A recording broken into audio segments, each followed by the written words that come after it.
この写真は昔の朝鮮半島の面白い乗り物のように紹介されることが多いが、1枚目の写真はなんと一輪の台車に人を乗せて移動している。滑稽さはさておき、これを効率性やコストの視点で2枚目の写真と比較したらどうだろうか。2枚目は日本の人力車だが、どちらも近代的な乗り物と言えるようなものでもない。違いは一輪であるか二輪であるかということだ。当時朝鮮半島では車輪を作る技術がなく、中国から輸入していた。車輪は高価なものであるため、ヤンバン、朝鮮半島の貴族階級といえど車輪一つで移動していたのだ。その結果最も違う点は、車を動かす人数だ。一輪の場合、上に人が乗れば不安定となり前後に2人以上が必要となる。二輪の場合安定するため1人で運用可能だ。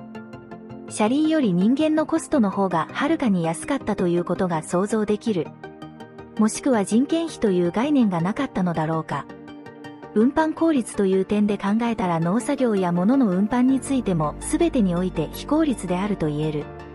物を運搬するために2倍の人員が必要ならば生産効率が上がるはずはない。ヤンバンですら一輪だけなのだから庶民は車輪すら使えなかったはずだ。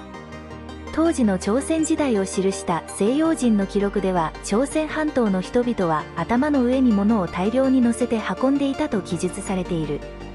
李氏朝鮮末期では国民の半数近くがヌヒ、奴隷階級だったといいます。ヌヒにただ命令すれば人件費はかかりません。朝鮮時代の鄭東友という儒者、実学者の書いた本、中平円によると、朝鮮にないものとして、羊と車と針と記している。李氏朝鮮時代、車輪を作るための木を曲げて丸く加工する技術はなく、馬車、牛車、人力車、農業用の水車がなかった。これで作業が効率的に行えるだろうか。針がないとは、金属加工の技術が著しく低かったことを示している。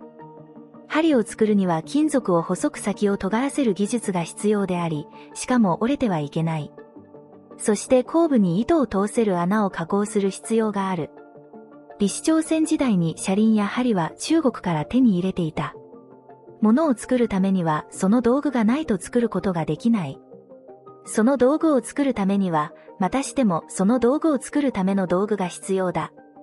韓国人は日本統治期がなくても朝鮮半島は近代化できたというが、車輪すら作れないのならば産業革命などできるはずがない。どのように蒸気機関を利用した巨大な産業機械を作るのだろうか。日本の産業革命は1000年を超えて伝承された職人技術を土台として可能になった。西洋から学んだ生産設備や鉄道などを見よう見まねで作り上げてしまったのだ。日本では特に現在でも様々な世界特許を持つ前提の技術として研磨技術や金属加工の技術がある。その理由は日本では刀文化が長く続き、鍛冶屋が金属を加工する伝統技術を長く伝承し発展させてきたからだと言われている。朝鮮半島は冬は寒く暖を取るために山から木を伐採するが無計画に伐採したため日本が来た時には木も生えていないハゲ山ばかりだった。木がない山に雨が降ればすぐに大量の水が押し寄せ、畑を浸水し農作物は頻繁に壊滅した。日本は朝鮮半島の山々に次々と植林をしていった。その数は1911年から10年間で10億本に上る。これは産業革命における技術発展とは無関係の問題だ。これは労働の効率化や自然という資源の保全、育成という計画性の問題だからだ。李氏朝鮮時代は国民のヌヒ化によって何も進展せず、技術の伝承や知識が途絶えた状態だった。さて、今回は李氏朝鮮時代の技術と効率性についてお話ししました。この動画が良いと思われた方は、いいねボタンとチャンネル登録をよろしくお願いします。